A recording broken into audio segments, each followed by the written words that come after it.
Well, joining us now, Nadim Houry, Executive Director of the think tank Arab Reform Initiative. Hello to you, Nadim. For the first time in half a century, the Assad family is not in power in Syria. Your first reactions? To be honest, my first reaction is this is a happy day for the Syrians.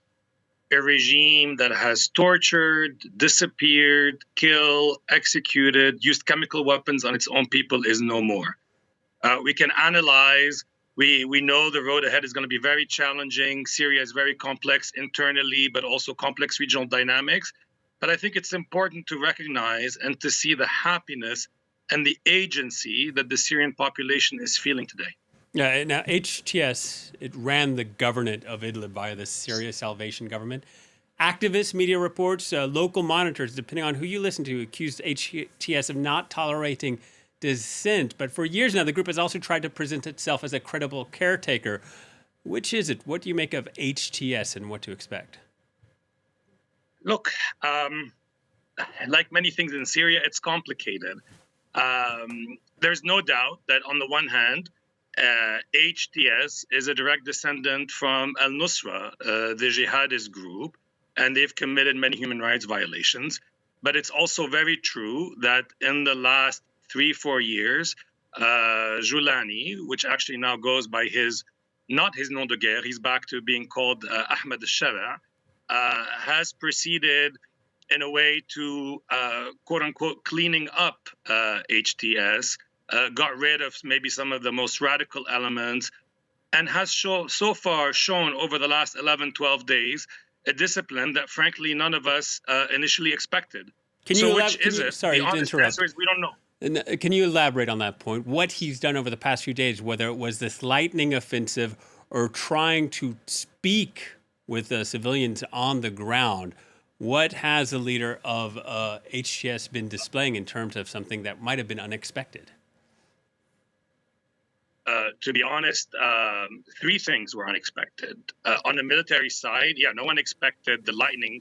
Anyone who tells you they expected this scenario over the last 11 days would be lying to you. 12 days ago, high-level officials were all in Europe, in the US, were all talking about normalizing with Bashar al-Assad. So there's a level of efficiency, of discipline, of the troops acting sort of under one command, which we hadn't seen before in Syria. So that was striking. And yes, the messaging, the sort of public relations aspect of Ahmed al-Shara, also known as Julani, sending different messages, both to different internal communities, but also to regional countries, be it Iraq, be it Lebanon, unexpected. But perhaps what was most unexpected is so far, and let's hope it continues that way, is the troops have been mostly well-disciplined on the ground. I mean, all of us feared that chaos when a city like Homs or Damascus would fall, because this is a city where the Syrian regime had committed atrocities against many of these rebel groups in the past, and there were desires for vengeance. But what we saw is an orderly transition. We saw that in Aleppo, but we saw something similar in Hama, Homs, and overnight in Damascus. So many of us are still trying to understand exactly what's happening. But this is definitely surprising. The fact that there was some negotiated settlement with the current prime minister, that the taking over of these terrible prisons and detention facilities like Sabnaya, where massive human rights violations were taking place, happened in an orderly fashion. Ministries were not destroyed, files were not burned, exactions against loyalists to Bashar al-Assad or members of the minority so far have not taken place. So I think this is encouraging. We need to better understand exactly what's happening. And I think this begins by centering the agency of Syrians and not just looking at this conflict again through the prism of, the West, Turkey, Israel, Iran, but actually listen to what the Syrians want and try to accompany them in what will definitely be a challenging process. Yeah, and the agency of Syrians it's very difficult. You have Kurds, Armenians, Assyrians, Christians, Druze, Alawite, Shiite, Sunnis. Sunnis being the majority, what will the minorities of Syrians be feeling at this moment? Look, I haven't done an opinion poll, but I can tell you over the last 24 hours, I saw not just Sunnis dancing and singing in the streets, but also Druze, Christians. We saw minorities in the city of Salamiyya as well, welcoming that. Are there some minorities, but frankly, even members of the Sunni majority that are very concerned and worried about what these new rulers will do? Of course. But I think we're gonna.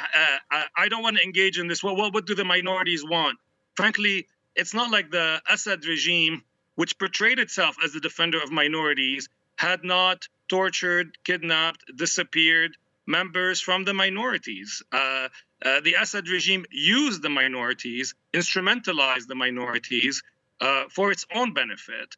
I don't want to paint an overly rosy picture, but I actually also feel that is our obligation to the Syrians today to allow them to celebrate the lifting of this. People didn't ask the Romanians after Ceausescu fell, did you think about every single the day after issue, and are you ready for it? Right, Nadim. And on that, we sorry to cut you off. One final question. We're running out of time here. Multiple Middle East nations run by monarchies, stretching back generations.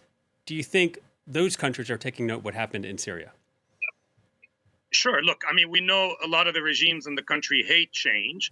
Arab countries had moved to normalize with Bashar al-Assad in recent years. They are definitely looking to see with concern what's happening in Syria.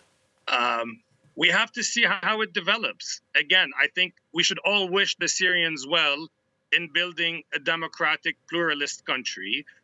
We should support them and not project onto them today what each regional country wants as its project. And frankly, after 14 years of war, the Syrian people have paid enough blood that they deserve to have their day at an attempt. It's going to be hard. It's going to be challenging. But I think today is also a day of recognizing a huge weight has been lifted off their chest.